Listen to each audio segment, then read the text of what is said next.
Le Dieu qui parle à son peuple parce que tu nous as aimés. Donne-nous encore tes conseils.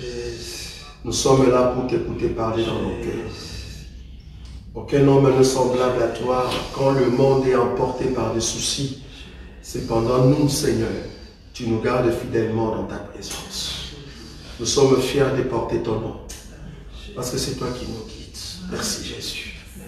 En ton nom, Jésus-Christ, que nous avons ainsi prié. Amen. Amen. Que le Seigneur soit loué. Nous allons prendre nos Bibles. Le Seigneur est bon. Amen. Dans la présence du Seigneur, tu sens comme tu as envie de continuer de lui parler, parce que on sent cette envie, cet amour de parler à son Seigneur. Comme j'ai toujours dit, la présence de Dieu est là pour nous transformer, mais la puissance de Dieu est là pour transformer les autres. C'est très important. C'est pour ça que nous avons besoin de la présence de Dieu pour que les autres soient transformés par notre enseignement. C'est très important. Il y a une personne qui ne demeure pas dans la présence de Dieu, un homme de Dieu qui ne demeure pas dans la présence de Dieu, tu n'auras pas la puissance de Dieu. C'est dans la présence de Dieu qu'on reçoit la puissance pour transformer les autres par la puissance de la parole qui sort de ta bouche. Nous allons prendre l'écriture rapidement. Nous continuons notre enseignement sur la marche de l'Église. Aujourd'hui, nous continuons en ce qui concerne le baptême du feu. La fois passée, nous avons donné ce qui était en fait l'introduction. Et aujourd'hui, nous continuons dans ce baptême du feu. Je vais prendre l'écriture ici dans Matthieu. Matthieu chapitre 13. Matthieu chapitre 13, je prends le verset 20. Le baptême du feu. C'est lui qui a reçu la sémence dans les endroits pierreux. C'est celui qui entend la parole et le reçoit aussitôt avec joie. C'est pas mauvais de recevoir la parole de Dieu avec joie. 21. Mais il n'a pas de racine en lui-même. Il manque de persistance. La racine veut dire persistance. Demeurer, rester longtemps. Vous voyez ça? Il manque de persistance et dès que survient une tribulation ou une persécution à cause de la parole, il lui trouve une occasion de chute. Ce peuple existe au milieu de nous. Ici, Jésus qui avait donné la parabole du semeur, il a dit un semeur a jeté la sémence dans un endroit pierreux. C'est-à-dire il y avait beaucoup de rocs, beaucoup de pierres. J'aimerais te dire, le pierre en question qui n'a pas permis que la sémence puisse avoir la racine, ces pierres-là, ce sont des pierres vivantes. Ces pierres-là, ce sont des enfants de Dieu. La Vierge sage. Parce que tu es devenu solide en Christ Jésus. Mais le problème est que quand il y a la chaleur, quand il y a le soleil, la racine, ou soit la sémence qui est à côté de nous, ne peut pas avoir la racine. Pourquoi? Parce que nous, qui sommes de pierre, avec la chaleur qui nous frappe, le soleil nous frappe, nous entre dedans, nous devenons chaudes. Vous voyez ça? Ou quand la pierre devient chaude, toute sémence qui est à côté n'aura plus de racines parce que ça va brûler. Vous voyez ça? On a jeté une sémence au milieu de pierres, de pierres rocailleuses. Ces pierres, en chauffant, parce qu'il y a le soleil, alors la chaleur qu'ils ont commence à détruire ou à consumer au fait la sémence qui est à côté. Mais je me souligner ici, la sémence qu'on a jetée au milieu de pierres rocailleuses, c'est la sémence qui vient de Dieu. Ça ne vient pas de Satan. C'est une sémence qui vient de Dieu. Et remarquez ce que la Bible dit, cette sémence n'aura pas de racines pour pousser. Pourquoi? Parce qu'il lui manque la persistance. La persistance, c'est-à-dire, bien qu'il y a la chaleur, mais je continue. Vous voyez ça? Bien que je souffre, mais je continue. Mais cette sémence n'a pas pu continuer. Pourquoi? Parce qu'il y a eu la persécution, il y a eu la tribulation. La tribulation ici, c'est le soleil. Vous voyez ça? C'est le soleil qui envoie de rayons solaires et le pierre, comme ils sont robustes, il embrasse le soleil, il devient chaud. Donc, pour dire que les pierres reçoivent le rayon solaire, ça leur donne encore la force. Tout enfant de Dieu, normalement, la persécution doit te fortifier. Vous voyez cela? La persécution doit te fortifier. Pour montrer au monde que tu n'es pas une sémence qui manque de racines, mais tu es une pierre vivante. Mais parmi nous, on aura toujours des personnes qui vont nous quitter, qui ne sauront pas demeurer avec nous, persister. Vous voyez ça? Ils ne sauront pas. Pourquoi? Parce que nous dérangeons, frère. Je me te dis, tu déranges. Pourquoi tu déranges? C'est parce que toi, tu supportes les rayons solaires. Tu supportes la persécution, la tribulation, tu supportes cela. Tu demeures trop devant le soleil. Tu demeures trop devant les rayons solaires. Regardez ce que le soleil peut faire. Pourquoi toi tu déranges? Remarquez. Cantique des cantiques, frère Patou. Cantique des cantiques. Nous sommes en train de parler sur le baptême du feu. Donc vous voyez ici que le soleil, c'est vraiment quelque chose qui nous consume, qui nous brûle. Donc, le soleil est comme le feu qui nous brûle. Le soleil est comme la persécution, la tribulation. Ça va? On est d'accord? Remarquez ici, frère Patou. Je vais prendre une écriture ici. Prends Cantique de Cantique. C'est quoi? Non, le premier verset, le verset 5 d'abord. Je dis au nom de Jésus. Oui. Je suis noir. Oui. Mais je suis belle. Oui. Fille de Jérusalem, comme les temples de Kédar, comme le pavillon de Salomon. Ne prends pas garde à mon teint noir. Oui. C'est le soleil qui m'a brûlé. Ah, répète encore s'il te plaît. Ne prenez pas garde à mon Non, à partir du premier là. À partir de 5. Oui, là on était. Je suis noir. Oui. Mais je suis belle. Oui. Fille de Jérusalem, comme les temples de Kédar, comme le pavillon de Salomon. Un instant. Donc ici, la Sunamite, il dit, je suis noir et je suis belle. Ok. Si tu es noir et que tu es belle, tu dois nous expliquer comment tu es devenu noir. Parce qu'au départ, tu n'étais pas noir. Oh, Sunamite. Tu n'étais pas noir. Alors, si tu n'étais pas noir, donc, tu n'étais pas belle. Je ne sais pas si vous voyez comment je viens. Je suis noir, je suis belle. Ok. Si je ne suis pas noir, donc, je ne suis pas belle. Ça, c'est une logique. Logique d'homme. Je suis parce que je suis. Je ne suis pas parce que je ne suis pas. Vous voyez ça? Si elle est belle, c'est parce qu'elle est noire. Maintenant, qu'est-ce qui fait que tu es devenu noir? Toi, fille de Sunamite. Est-ce que vous voyez ça? On va continuer l'écriture.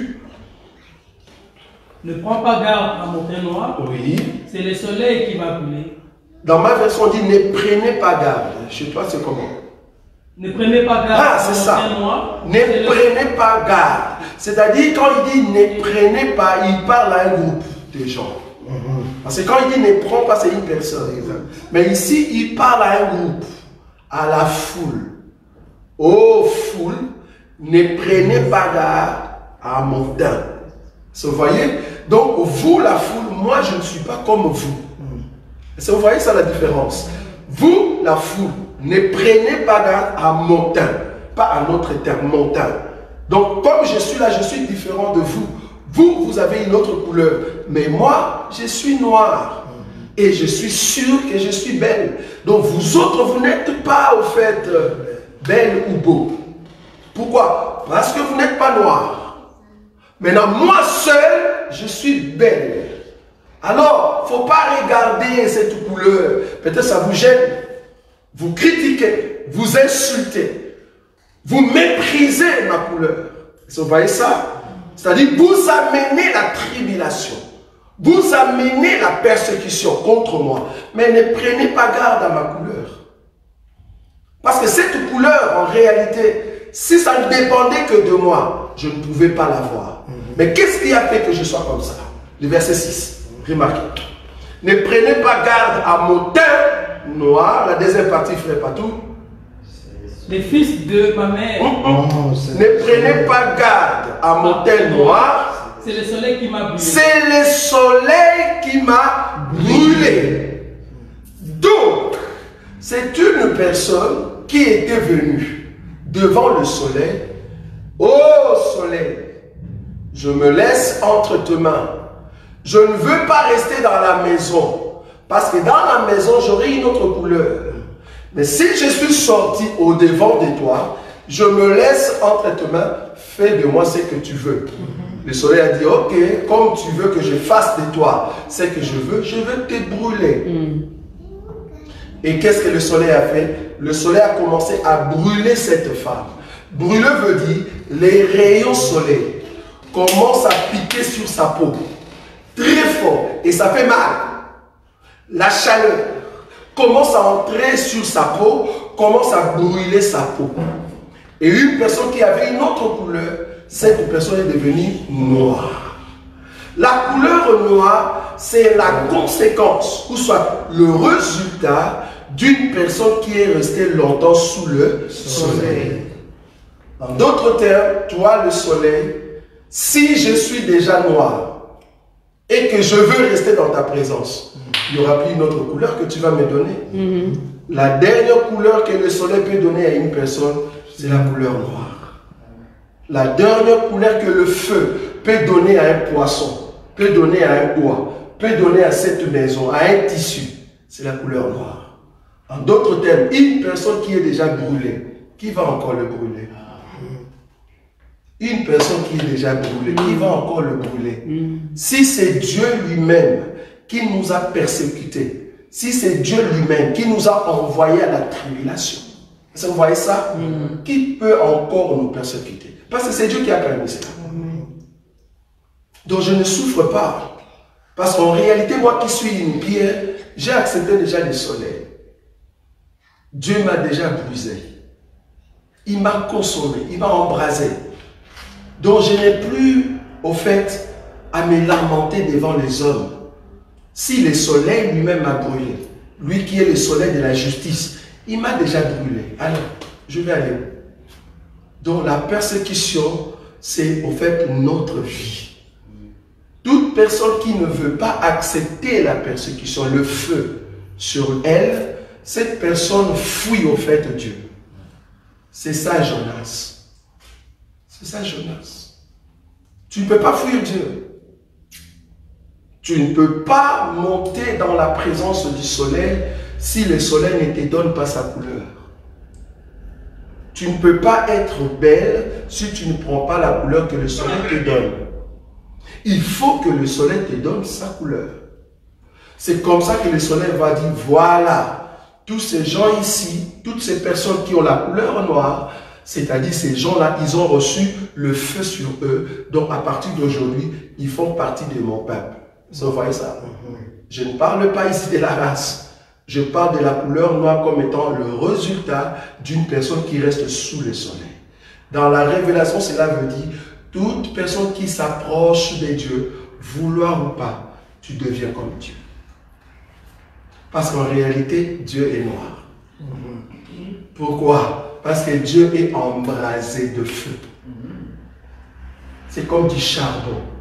C'est une personne qui est embrasée. Le charbon, vouloir ou pas, si tu le mets dans le feu, il ne deviendra pas noir. Il est déjà noir. Au contraire, il devient encore très vigoureux. C'est-à-dire, il devient encore très en colère. Vous voyez ça? Donc nous, normalement, dans la présence de Dieu, ça nous donne la colère sainte. Vous voyez? Parce que Dieu nous a déjà consumés. Une personne consumée par Dieu, c'est une personne dangereuse. Pourquoi? Plus il s'approche de Dieu, plus il y a une forte onction, frère. Une puissance terrible. C'est pour cela la braise. La braise, quand tu le mets dans le feu, au lieu qu'il garde la couleur noire, il devient comment? Rouge. La couleur rougeâtre veut dire la colère. La colère. La couleur rouge veut dire tu ne sauras plus me toucher. Si tu me touches, tu te brûles. Ça, c'est tout enfant de Dieu qui est dans la présence de Dieu. La présence de Dieu nous rend dangereux, frère. Je peux m'aventurer avec un frère depuis le 1er janvier jusqu'au 31 décembre qui ne parle que des révélations. Je peux m'aventurer avec cet homme-là. Je peux dire n'importe quoi. Et il n'a pas de pouvoir sur moi, bien qu'il a des révélations. Mais il faut faire attention avec une personne étant un charbon qui s'approche dans le feu et qui accepte le feu afin de devenir rouge. Cet homme-là, c'est un homme très dangereux. Toute personne qui est en Christ Jésus, mais qui demeure dans la prière, faites attention. Ce sont des gens, en demeurant dans la présence de Dieu, ses yeux s'ouvrent. Il voit clair. Il voit maintenant des choses que toi tu ne vois pas. Hier alors, c'était aujourd'hui. Alors qu'on priait, waouh, Dieu m'a amené dans cette pensée. Alors que je priais, il dit, regarde, j'ai parlé à Abraham. Je dis, Abraham, ta génération va être asservie auprès d'une autre nation, mais moi, je viendrai les secourir à la 4e génération. Vous voyez cette écriture-là? Quand nous avons compté les 4 générations, ça nous a fait 400 ans. Mais attendez Dieu, tu parles à Abraham, mais toi déjà dans tes pensées, étant Dieu, tu vois déjà Moïse, qui viendra après 400 ans. Mais quel est ce Dieu qui connaissait en fait comme nous sommes assis là? Quel est ce Dieu qui savait que le bien-aimé qui nous suit en ligne, Dieu savait les nombres et les gens qui vont accepter cette parole, il y a de cela 1600. Vous imaginez? Donc à l'an 1600, Dieu peut déjà voir quelque chose qui va venir après. Donc à 1600, si tu rajoutes 400, on est dans les 2000 ans. Donc Dieu voyait déjà que nous pouvons être comme ça. Regardez le Dieu que nous servons. J'ai dit, waouh, on lit là le verset. Lire le verset, c'est différent d'entrer maintenant dans la profondeur du verset. Quand je suis entré, j'ai dit, waouh. Alors je comprends maintenant quand la Bible dit, il nous a été prédestinés à être ses enfants. Il nous a choisis, élus avant la fondation du monde. Donc il me connaît. Je ne sais pas si tu vois ça. Donc si réellement tu crois que tu es un enfant de Dieu, laisse-toi entre les mains du soleil. Amen. Le soleil ne va pas te tuer. La persécution ne t'amènera pas en enfer. Parce que la mort pour nous c'est l'enfer. Ça on est d'accord. Ce n'est pas la mort de dormir, après on va se réveiller. Ça c'est pas la mort. Ça tout le monde peut passer par là. Nous quand on dit mort, c'est l'enfer. Tout enfant de Dieu qui s'approche du soleil, voulant ou pas, tu vas te réveiller même si tu dormais. Même si tu mourais aujourd'hui, Dieu va te réveiller. Pourquoi? Parce que tu as sa couleur. Tu as la couleur de Dieu. Dieu est en même temps noir et en même temps blanc. Pourquoi? Parce qu'il y a une partie qui est ténèbres et une partie qui est lumière. Parce que la couleur blanche veut dire la lumière. La lumière veut dire la puissance. Mais quand on dit les ténèbres de Dieu, c'est-à-dire le secret que toi tu ne vois pas. Donc nous, quand nous sommes dans la présence de Dieu, il nous garde dans son secret. Nous devenons noirs. Et dans les noirs de Dieu, toi qui marches dans le monde, je te vois plus que toi-même. Et je peux te connaître plus que toi-même. Pourquoi? Parce que je ne réfléchis plus comme un homme. Je réfléchis comme Dieu lui-même. Je suis devenu Dieu. C'est ça de l'humain à la divinité. Vous voyez? Je ne réfléchis plus comme un homme. Je réfléchis comme Dieu. Donc du coup, Abraham pouvait se projeter dans les 400 ans qui devaient venir. Il s'est dit, ok, donc mon peuple vont partir en Égypte et ils vont revenir après 4 générations, c'est-à-dire après 400 ans. Alors que Dieu dans sa tête, il voyait qui? Il voyait déjà Moïse et Aaron. Alors que Moïse et Aaron ne sont même pas là. Alors que les parents d'eux, ils ne sont même pas là. Ils ne sont pas là. Imaginez, Joseph avant de mourir, il dit, le jour où je veux mourir, quand les dieux va vous susciter sa grâce, quand il va se révéler, ne laissez pas mes os dans ces pays d'Égypte. Joseph, nous ne sommes pas encore 400 ans. Par toi, nous sommes venus en Égypte. Comment tu sais que nous allons sortir? Parce que nous ne sommes pas esclaves. Ici, nous sommes bien. Parce qu'au temps de Joseph, Israël était bien. Israël était un peuple loué. Pourquoi? Parce qu'ils sont venus en Égypte par le pouvoir de Joseph. Maintenant, toi, Joseph, tu nous dis, les jours où Dieu va vous visiter, amenez mes os en dehors. Joseph, qu'est-ce que tu veux nous dire? Tu n'es plus humain, tu réfléchis comme Dieu. Tu savais très bien que nous allons sortir de l'Égypte.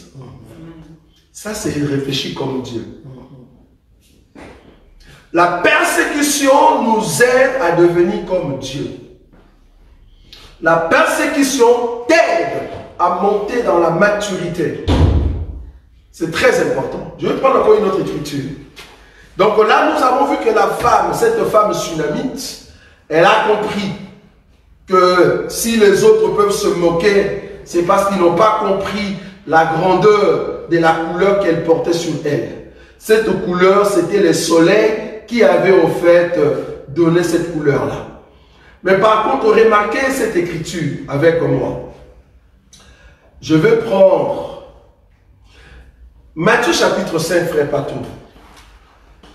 Matthieu chapitre 5. Je parle ici du baptême du feu. Le baptême du feu veut dire, je me laisse au devant du soleil, brûle-moi. Je ne parle pas des hommes. Les hommes seront des canals que Dieu va utiliser pour qu'on puisse te brûler. Ça vous comprenez? Les hommes seront des canals que Dieu va utiliser. Ils vont t'insulter. Ils vont dire ton Dieu fait rien du tout. Ils vont être avec toi quand tu avais l'argent, mais après ils vont fuir. Tu sens mal. Ce sont des choses comme ça qui vont arriver dans ta vie pour que Dieu te montre qu'en réalité, il ne faut pas compter aux hommes, mais compte sur moi. Tu vois? Ça, c'est le baptême du feu. Vous voyez, c'est là. Donc, le baptême du feu, Dieu va permettre que tu souffres. Tu peux souffrir dans ta conscience, tu peux souffrir dans ton cœur. Les gens peuvent t'abandonner. Même tes propres amis, même tes parents, même tes frères, même tes soeurs, même dans la famille. Dieu permet cela pour t'amener à dire, laisse-toi entre mes mains, moi qui suis le soleil. Il ne faut pas regarder le monde. C'est ça la persécution. Très important. Remarquez, Matthieu chapitre 5, à partir du verset 10. Heureux ceux qui sont persécutés pour la justice, car le royaume des cieux est en eux. 11. Heureux serez-vous lorsqu'on vous outragera, qu'on vous persécutera, et qu'on dira faussement de faux toutes sortes de mal à cause de moi. Oui, 12. 12. Réjouissez-vous et soyez dans la grâce, parce que votre récompense sera grande dans les cieux. Car c'est ainsi qu'on a persécuté les prophètes qui ont été avant. Ah, ok. Là, on a compris. Ah, ça c'est l'enfant. Là, on a compris. Donc, heureux ceux qui procurent la paix, car ils seront appelés fils de Dieu. Ça, c'est dans 9. Maintenant, le 10 dit, heureux ceux qui sont persécutés pour la justice, car le royaume des cieux est à eux. Il faut que tu sois persécuté pour la justice. C'est-à-dire, sois juste. Sois juste. Si on te persécute pour la justice, alors tu es un fils de Dieu. Mais si ce n'est pas pour la justice, c'est-à-dire on te persécute parce que tu as menti. Non, là tu n'es pas fils de Dieu. On te persécute parce que tu as volé. Non. tu n'es pas un fils de Dieu. Ça, ce n'est pas la persécution. On te persécute parce que tu es un voleur. Non. Un menteur, un pécheur, si on te persécute, c'est parce que c'est le prix que tu devais payer. Mais il faut que tu sois persécuté parce que tu es juste. Si tu es juste, alors tu es un enfant de Dieu. Même pas un enfant. La Bible dit fils. J'aime beaucoup. Tu es un fils de Dieu. Il y a une différence entre enfant et fils. Un fils, c'est quelqu'un qui est arrivé à la maturité. Parce qu'un enfant de Dieu ne peut pas passer à la persécution. Mais un fils de Dieu, c'est celui qui est passé à la persécution. Parce que le fils de Dieu aura la maturité. Or, un fils, c'est quelqu'un qui a acquis la connaissance et la capacité de demeurer dans les choses de Dieu. C'est-à-dire le charbon noir. Si tu le touches, il devient rouge. Si tu le touches, il devient rouge. Ça, c'est un fils de Dieu. Et le verset continue dans le verset 11. Heureux serez-vous lorsqu'on vous outragera, qu'on vous persécutera et qu'on dira faussement de vous toutes sortes de mal à cause de moi. Frère, si les gens fabriquent un faux témoignage à ton sujet, va dans la maison, fais du poulet avec un grand foufou, mange. Sois dans l'allégresse. Pourquoi? Ils ont marqué le point que Dieu, normalement, quand il t'a regardé, tu avais encore 4 sur 10. Mais quand ils ont fait ça, Dieu te rajoute 3 points. Tu es devenu à 7. Pourquoi? Parce qu'ils ont menti sur toi. Ne souffre même pas. Pourquoi tu souffres? Pourquoi tu appelles tout le monde? Ne souffre pas. Dis Alléluia. Parce que tout ce qu'ils ont dit, c'est faux. Je n'ai même pas dit ça. Je n'ai même pas fait ça. Ils ont dit faussement à ton sujet. Mais vouloir ou pas, ils sont dans la foule. Toi, tu es la tsunamite. Cela prouve que Dieu permet cette persécution parce que Dieu veut changer ta couleur. Amen. Dieu veut changer ta couleur. Et ce que j'aime ici, l'Écriture dit heureux. En d'autres termes, soyez dans la joie. Dieu n'a pas dit pleurez. Non, heureux. Il dit heureux serez-vous lorsqu'on vous outragera, qu'on vous persécutera et qu'on dira forcément de vous toutes sortes de mal à cause de moi. Et puis le verset 12 dit réjouissez-vous et soyez dans l'allégresse parce que votre récompense sera grande dans les cieux, car c'est ainsi qu'on a persécuté les prophètes qui ont été avant vous. Ah! Donc quand les gens me persécutent, ils m'amènent à la même dimension avec David. Vous avez vu ou pas? Amen. Parce que si les prophètes ont été persécutés et qu'ils sont devenus grands, donc dans la grandeur en Christ Jésus, il faut que les gens disent de fausseté sur nous. Il faut que je sois persécuté à cause de la justice. Ça, c'est le baptême du feu. Je ne peux pas monter étant sauveur de l'humanité si Judas ne me vend pas. Si vous voyez ça, amen. Il faut que Judas soit là. Il doit être là et par lui. Parce que la Bible dit, il est le fils de la perdition. Il n'est pas le fils de la perdition quand sa maman a eu sa grossesse. Non. Judas n'est pas le fils de la perdition quand il est né. Non. Judas n'est pas devenu le fils de la perdition quand il a vendu Jésus. Non. Judas est fils de la perdition. Un instrument préparé par Dieu avant même que ses parents soient sur terre. C'est-à-dire, Dieu savait très bien que tu es grand, même il y a 400 ans, il savait que tu es grand. Mais pour que tu montes dans la grandeur, Dieu avait déjà prévu un monsieur, un Caping, quelque chose, un Johnson Van Mark, un Ronnie Van, je ne sais pas, Munder Van. Ils ont prévu tous ces gens-là dans cette génération, il y a de cela 400 ans, juste pour te faire monter parce que toi tu es grand aux yeux de Dieu. Maintenant il faut que Dieu confirme ça aux yeux des hommes, il doit te faire monter avec de faux témoignages. Waouh! Un Dieu très bon. Maintenant, toi étant enfant de Dieu, quand la persécution arrive, tu dois avoir la joie. Si tu n'as pas la joie, alors on a compris que tu te justifies. Un enfant de Dieu ne se justifie pas. Si la persécution arrive à cause de la justice, tu as le droit de te réjouir.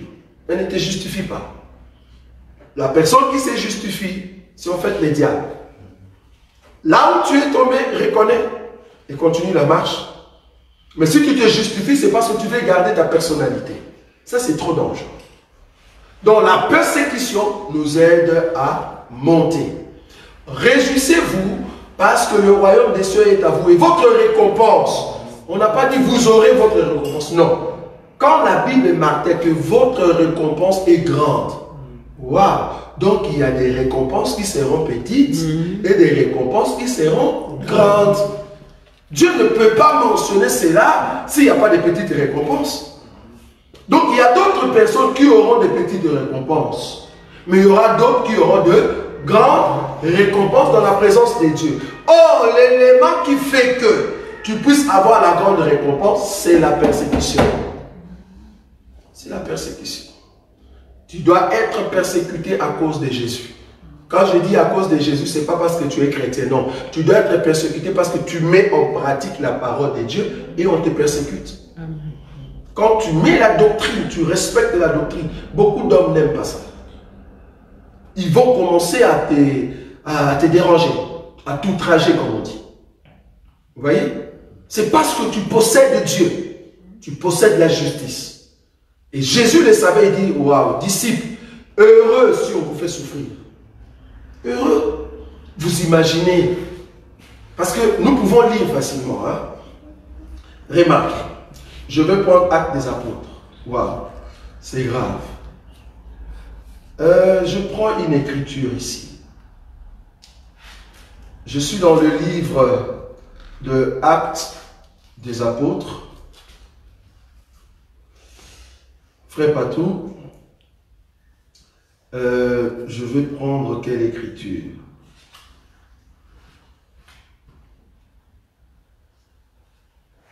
Je cherche l'écriture là où on a décapité Jacques. Je ne sais pas si vous voyez ça. C'est dans Actes des Apôtres. Je prends Actes des Apôtres combien? Actes des Apôtres chapitre 12. Comment? Actes des Apôtres chapitre 12, c'est ça, non? Oui. À partir du premier verset, frère Patou. Vers le même temps, le roi Hérode s'est mis à maltraiter quelques membres de l'Église. Et il fit mourir par l'épée Jacques, frère de Jean. Voyant que cela était agréable aux Juifs, il fit encore arrêter Pierre. C'était pendant les jours de pain sans levain. Merci. Donc, il fit mourir par l'épée Jacques, frère de Jean. Posons-nous la question. Qu'est-ce que Jacques, le frère de Jean, a fait qui mérite de mourir par l'épée? Il n'avait pas volé l'argent d'un monsieur. Ce n'est pas que Jacques était un sorcier. Ce n'est pas que Jacques, au fait, a pris la femme de Hérode. Non. Ce n'est pas ça. C'est juste dans la bouche de Jacques. Il avait l'évangile, la vérité. Parce qu'il prêchait Jésus que Hérode ne voulait pas. Le fait que Jacques possédait Jésus, cela a dérangé, alors il a tué par l'épée. Mais qu'est-ce qu'il a fait? Et lui-même, l'Écriture dit, il a vu que cela était bon. Les Juifs étaient comment? Contents. Le fait que tu as tué cet homme qui prêche au nom de Jésus. Les Juifs étaient contents.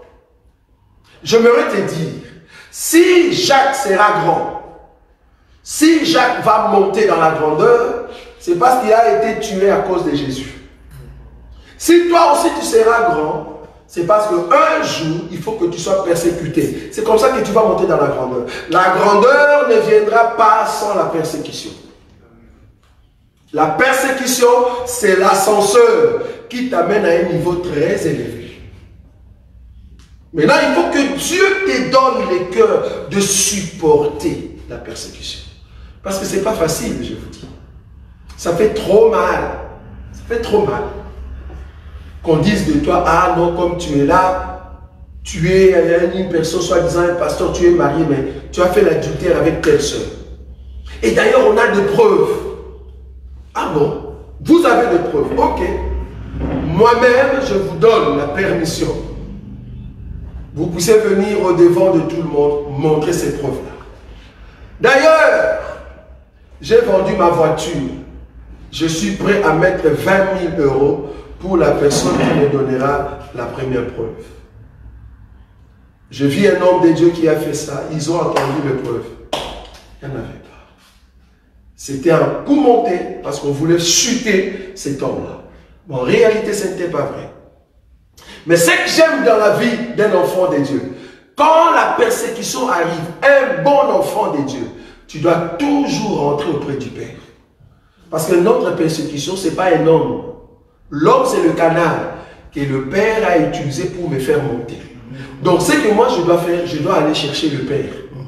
Si je l'avais fait, je me réconcilie avec mon papa, je demande pardon, mais je reste dans l'anonymat. Si je ne l'avais pas fait, je rentre toujours auprès du Père, je comprends que Père, tu veux m'élever. Merci parce que le temps est venu où tu veux élever ton fils. C'est ça? C'est ça que Jésus a dit, non? Voilà, le temps est arrivé que tu veux élever ton fils. C'était quel temps? Parce qu'on va me vendre très bientôt.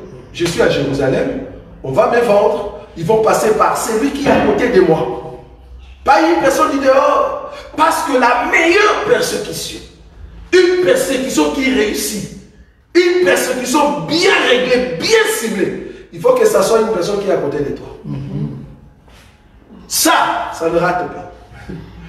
Parce que les autres qui seront loin, ils peuvent toujours crier. Mais une personne qui est à côté de toi, c'est la personne qui te connaît mieux. Cette personne peut créer, peut être le canal de la persécution. Remarquez ce que Judas a dit. Il dit, oh, vous les sacrificateurs, vous voulez où? Vous voulez aller où? Allez chercher Jésus. Mais vous ne le connaissez pas. Moi, je veux aller là où il se trouve. Je vais vous montrer. Et la personne que je vais donner, que je vais embrasser, c'est lui, au fait, le Christ. Parce que le Christ avait, au fait, la morphologie. Il s'est ressemblé avec ses disciples. Vous allez croire que nous avons arrêté le Christ alors que vous avez arrêté Jacques. Parce qu'il s'est ressemblé. Il s'est ressemblé. Alors moi, Judas, je connais. Je sais comment la voir. Parce que moi aussi, j'étais au milieu d'eux. Est-ce que tu vois? Moi aussi, on priait ensemble. Une fois, on est parti même faire des miracles ensemble. Je sais très bien combien il agit. Je sais comment il réfléchit. Je connais ses faiblesses. Est-ce que vous voyez ça? Quand il dort, est-ce qu'il ronfle? Il ne ronfle pas. Moi, Judas, je ne sais pas ce que dans la barque. Moi aussi, j'étais là. Quand il dormait.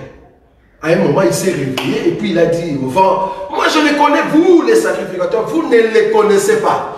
Alors moi qui suis près de cet homme, la personne que je vais embrasser, que je vais donner cette baiser, c'est cette personne-là que vous allez arrêter. La meilleure des persécutions, c'est la personne qui est à côté de toi. Pourquoi? C'est une personne qui te connaît mieux. C'est une personne qui sait tes faiblesses. Mais mes faiblesses, si ce n'est pas un scandale, mes faiblesses qui fait que je ne pêche pas, ça ne peut pas être un sujet pour toi de dire que tu me connais mieux.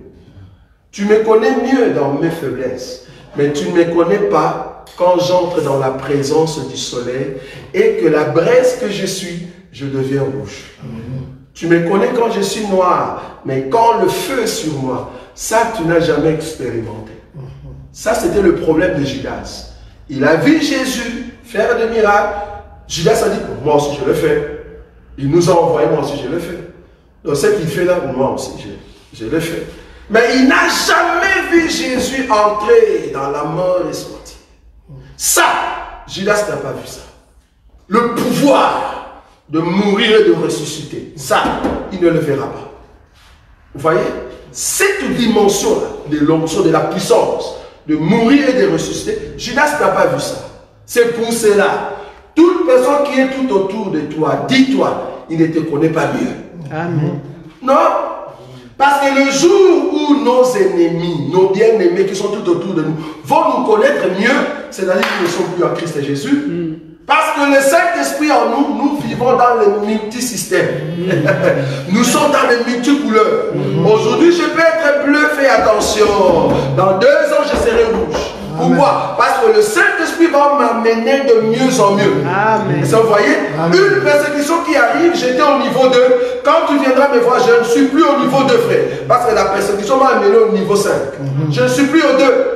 Et quand tu viens au 5, je monte dans 11. C'est ça le Saint-Esprit que nous avons. Donc, la persécution, c'est l'ascenseur qui nous aide à monter. Sinon, tu ne monteras pas. Tu ne monteras pas. Comme je dis, chaque persécution va chercher Dieu. Seigneur, pourquoi tu as permis ça? Qu'est-ce qui se passe? C'est toi, le papa. Je sais que ça, ces baptêmes-là, c'est toi. Pourquoi tu as amené cela? Va demander à Dieu. Ne demande pas les sorciers. Les sorciers, qu'est-ce qu'ils vont faire? Les sorciers attendent à ce que tu deviennes rouge, comme ça ils vont fuir. Mais toi, tu n'es pas encore rouge. Même le fourmi va jouer de toi. Tu as vu la braise, tu le mets à côté de fourmi. Il suffit de mettre le sucre dessus, la braise. Mets le sucre dessus. Les fourmis vont monter dessus. Ils vont commencer à jouer. Ils vont manger le sucre qui est dessus. On est d'accord. Mais allume le braise en question. Jette le sucre dessus. Dis à la fourmi de monter. Tu vas voir comment la fourmi va se ternir. La même braise. C'est pour cela que nous disons, quand nous montons dans la présence de Dieu, j'aimerais dire à toute personne, quand nous montons dans la présence de Dieu, nous devenons comme Dieu. Nos yeux s'ouvrent. Et là, nous avons un pouvoir terrible. Là, je viens en face. Avant, étant braise, je caresse. Tu vois, une fourmi qui monte sur toi, tu laisses. Parce que tu n'as pas encore la rougeâtre de Dieu. Mais quand j'entre dans la présence de Dieu, je deviens rouge, c'est fini. Je sais que toute personne qui va me toucher va se brûler. Ça, c'est le niveau de la persécution. La persécution amène une maturité terrible, bien aimé. Donc, le baptême du feu fait de nous l'assurance que nous appartenons à Dieu. Amen. Si tu ne passes pas par la persécution, frère, tu n'es pas un enfant de Dieu. Non, reste. Continue toujours à continuer dans la révélation. Continue. Tu vas continuer dans la révélation. Tu vas voir que ces gens-là dans la révélation, ils tombent avec une femme, ils tombent avec la maman et la soeur, ils tombent avec la maman et la fille. Ils continuent dans la révélation. Il faut continuer dans les péchés. La révélation ne t'amènera jamais la couleur rougeâtre de Dieu. Non. La révélation, jamais. Mais une personne qui demeure dans la présence de Dieu, cette personne, quand il a la grâce de Dieu, l'onction descend sur cette personne-là. La personne devient rouge dans la présence et la gloire de Dieu. Vouloir par la personne rentrera dans la doctrine pour dire craignez Dieu. Amen. Vous voyez ça? Amen. Il ne parlera plus. Je veux vous parler de la grandeur, les yeux de Dieu qui a la couleur de, je ne sais pas, la couleur de la menthe. Non. Ça, quand tu es normal, mais une personne qui sort de la colère de Dieu. La Bible dit, quand Moïse est descendu, les gens ne pouvaient pas le regarder comme ça. Mais c'est le Moïse que vous avez tout le temps. Qu'est-ce qui se passe alors? Moïse est devenu une braise embrasée. Tu ne peux pas les regarder comme ça, tu auras un problème. Il dit non, pour nous rassurer, sinon nous allons nous brûler. Mettez un linge sur sa face. Comme ça, le feu, la chaleur ne puisse pas nous toucher. Ça, c'est un homme qui demeure dans la présence de Dieu. Amen. Nous avons la parole de Dieu, c'est bien. Mais nous devons rechercher la face de Dieu. Parce que dans la présence de Dieu, nous devenons dangereux. Et ça, vous avez compris ça. Amen. Très important. Donc, la persécution est très importante dans nos vies. Dernière écriture, pour aider nos bien-aimés qui nous suivent, parce que normalement c'était à 30 qu'on devait terminer. Remarquez, je suis dans Apocalypse, frère Patou. Dernière écriture. Dernière écriture. Je prends quelle écriture? Apocalypse chapitre 1er. Le verset 15. Ses pieds étaient semblables à des reins ardents. comme il eût été embrasé dans une fournaise. Et sa voix était comme bruit de grandes eaux. Le pied de Jésus, ici on nous dit, ses pieds, quand tu regardes ça comme ça, c'est comme des lérins qui a reçu le feu. Et il est devenu rouge, embrasé. Vous voyez ça? Ça c'est l'autel des reins. Vous voyez? C'est l'autel des reins. Là où il y a la colère de Dieu qui tombe sur son enfant. Parce qu'il veut embraser son enfant. Mais ici, on nous montre comme étant les pieds. Parce que la personne qu'on présente ici, c'est tout un tabernacle. Ça, vous connaissez. C'est là notre enseignement. Ici, c'est les tabernacles. Maintenant, les pieds embrasés par le feu. On dit même fournaise. Et il y a différence entre feu et fournaise. Fournaise veut dire, le feu quand tu le regardes, soit à la couleur jaune, ou soit rouge. On est d'accord? Mais une fournaise, la fournaise n'a pas la couleur jaune ou rouge. La fournaise devient bleue. C'est-à-dire, le feu en question, il suffit que tu mets ta main directement, c'est terrible. Parce qu'une braise avec la couleur rouge, je peux encore faire ça. Tu vois? Et je dépose. Mais une fournaise, n'ose même pas. N'ose même pas. D'ailleurs, une fournaise, si ça se trouve là où se trouve la colonne, je ne saurais pas être ici. Parce que la chaleur que cela dégage, ça peut me brûler. C'est pour cela les gens qu'on a mis dans la fournaise, Shadrach, Meshach et Abednego. Les gens qui ont mis Shadrach, Meshach et Abednego, ils sont morts. Ils sont venus déposer Shadrach et Meshach et Abednego. Eux-mêmes, ils sont morts. C'est pas qu'ils sont entrés dans le feu, non. C'est la chaleur de la fournaise qui les a brûlés. Ils sont morts. Mais Shadrach et Meshach, comme ils étaient de charbon, de braise, dans la colère de Dieu, le feu n'a pas été. Une personne dans la fournaise de Dieu devient une personne dangereuse. C'est pour cela que tu peux nous saluer chaque jour, c'est parce que nous sommes encore amis. Mais quand nous montons sur la montagne embrasée de feu, nous avons eu un autre pouvoir, bien aimé. Si seulement vous aimez la prière, j'aimerais vous dire, une personne qui aime la prière, c'est une personne dangereuse. Amen. Amen. Tendre Père, nous te disons un grand merci. Bénis ton peuple parce que nous sommes fiers de porter ce qui est ta sémence. Et la grâce que tu nous fais, Seigneur, c'est d'avoir la couleur qui vient de toi. Une couleur qui nous donne la force de continuer et d'atteindre la grandeur avec toi. Nous sommes fiers de porter, Seigneur, cette chaleur. Et nous croyons que nous allons continuer jusqu'à ce que nous allons atteindre la grandeur parce que tu es Dieu. Bénis tout un chacun de nous, toi qui nous conduis à chaque instant. En ton nom, Jésus-Christ, que nous avons ainsi prié. Amen. Amen.